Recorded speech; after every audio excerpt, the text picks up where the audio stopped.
நம்ம சேனலில் வீடியோ போட்டோடனே உங்களுக்கு மெசேஜ் வரணும் அப்படின்னு நீங்கள் நினச்சிங்கன்னா ரைட் சைடில் இருக்கிற ரெட் கலர் சப்ஸ்கிரைப் பட்டனை ப்ரெஸ் பண்ணிக்கோங்க. அப்படியே பக்கத்தில் ஒரு பெல் சிம்பிள் வரும், அதே கிளிக் பண்ணிட்டீங்கன்னா உங்களுக்கு மெசேஜ் தவறாமல் வரும். சரி, வாங்க வீடியோக்குள்ளே போகலாம். அனைவருக்கும் வணக்கம். திண்டுக்கல் மாவட்டம் வேடச்சந்தூர் அருகே உள்ள பூத்தாம்பட்டி கிராமத்தை சேர்ந்தவர்தான் 40 வயதான ராஜசேகர். இவர் ஒரு பந்தல் அமைக்கும் தொழிலாளி. இவருக்கு தேவி என்ற 35 வயது மனைவி இருந்தார். இந்த தம்பதிக்கு சஞ்சீவி வயது 10, தீனா வயது 9, ஹர்ஷன் வயது 8 என்ற 3 மகன்களும் உள்ளனர். இந்த நிலையில்தான் வேடச்சந்தூர் அருகே உள்ள மாத்தினிப்பட்டிக்கு அடிக்கடி பந்தல் அமைப்பதற்காக சென்ற ராஜசேகருக்கு அங்கு சரோஜா வயது 30 என்ற பெண்ணுடன் பழக்கம் ஏற்பட்டுள்ளது. இந்த பழக்கம் நாளடைவில் அவர்களுக்குள் கள்ளத்தொடர்பாக மாறியது. இவர்களது தொடர்பு தேவிக்கு தெரிந்த நிலையில் தன்னுடைய கணவர் ராஜசேகரை அவர் கண்டித்துள்ளார். சரோஜாவுடனான தொடர்பை அவர் கைவிடுமாறு அடிக்கடி ராஜசேகரை கண்டித்துள்ளார். இருப்பினும் அவர் கைவிடுவதாக இல்லை. தன்னுடைய மனைவி பேச்சை கேட்காமல் திரும்பவும் சரோஜாவை அடிக்கடி தனிமையில் சந்தித்து வந்ததாக தெரிகின்றது. இதனால் கணவன் மனைவிக்கு இடையே அடிக்கடி தகராறும் ஏற்பட்டு வந்துள்ளது. இந்த நிலையில் இது தொடர்பாக கடந்த மாதம் மீண்டும் ஏற்பட்ட தகராறில் கணவரிடம் கோபித்து கொண்டு தன்னுடைய 3 மகள்களுடன் குஜிலியம்பாறை அருகே இருக்கின்ற அரண்மனை ஊரில் உள்ள தன்னுடைய பெற்றோரின் வீட்டுக்கு தேவி சென்று விட்டார். இதனையடுத்து ராஜசேகர் அரண்மனை ஊருக்கு சென்று தன்னுடன் குடும்பம் நடத்த வருமாறு பலமுறை தேவியை அழைத்துள்ளார்.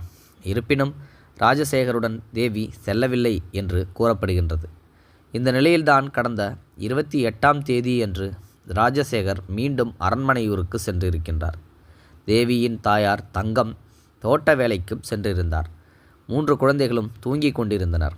அப்போது ஏற்பட்ட தகராறில் ஆத்திரமடைந்த ராஜசேகர் தன்னுடைய மனைவி தேவியின் தலைமுடியை பிடித்து ஜன்னல் கம்பியில் முகத்தை அடித்து சுவரில் மோதினார். இதில் இரத்த வெள்ளத்தில் கீழே சாய்ந்த தேவியின் கழுத்தை கத்தியால் அறுத்து கொலை செய்துள்ளார் ராஜசேகர். பின்னர் தன்னுடைய 3 மகன்களையும் மோட்டார் சைக்கிளில் அழைத்து கொண்டு பூத்தாம்பட்டிக்கே சென்றுள்ளார். அங்கு தன்னுடைய குழந்தைகளை அவருடைய பெற்றோரிடம் ஒப்படைத்துவிட்டு மாத்தினிப்பட்டிக்கு ராஜசேகர் சென்றார். அங்கு தன்னுடைய காதலியான சரோஜாவை ராஜசேகர் சந்தித்து தனது மனைவியை கொலை செய்தது குறித்து அவரிடமும் தெரிவித்துள்ளார். அதற்கு பிறகு அவர்கள் 2 பேரும் சேர்ந்து திருச்சிக்கு சென்று தலைமறைவாகிவிட்டனர். இந்த கொலை சம்பவம் குறித்து எரியோடு போலீசார் வழக்கு பதிவு செய்து ராஜசேகர், சரோஜா ஆகியோரை வலைவீசி தேடி வந்தனர். இந்த நிலையில்தான் இருதரப்பு உறவினர்களிடம் போலீசார் தீவிர விசாரணை மேற்கொண்டனர். அப்போது திருச்சியில் அவர்கள் பதுங்கி இருந்த இடம் குறித்து தகவல் அறிந்த போலீசார் அங்கு திருச்சிக்கு விரைந்தனர்.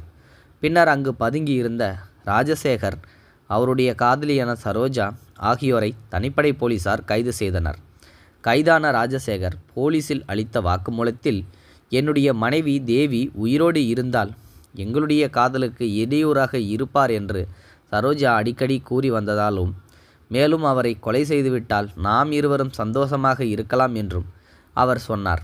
இதனால் தேவியின் கழுத்தை அரித்து கொலை செய்தேன் என்று அந்த தகவலில் கூறியிருப்பதாக போலீசார் தெரிவித்தனர். மனைவியை கொன்ற வழக்கில் அவருடைய காதலியுடன் கணவரை போலீசார் கைது செய்த சம்பவம் எரியோடு பகுதியில் மிகுந்த பரபரப்பை ஏற்படுத்தி வருகின்றது.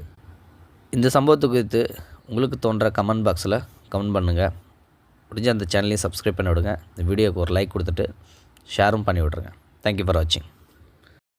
இது போன்ற செய்திகளை உடனுக்குடன் நீங்கள் தெரிந்து கொள்ள மறக்காமல் எங்களுடைய சேனலை சப்ஸ்கிரைப் செய்யவும், கூடவே பக்கத்தில் வரும் பெல் ஐக்கானையும் கிளிக் செய்யவும்.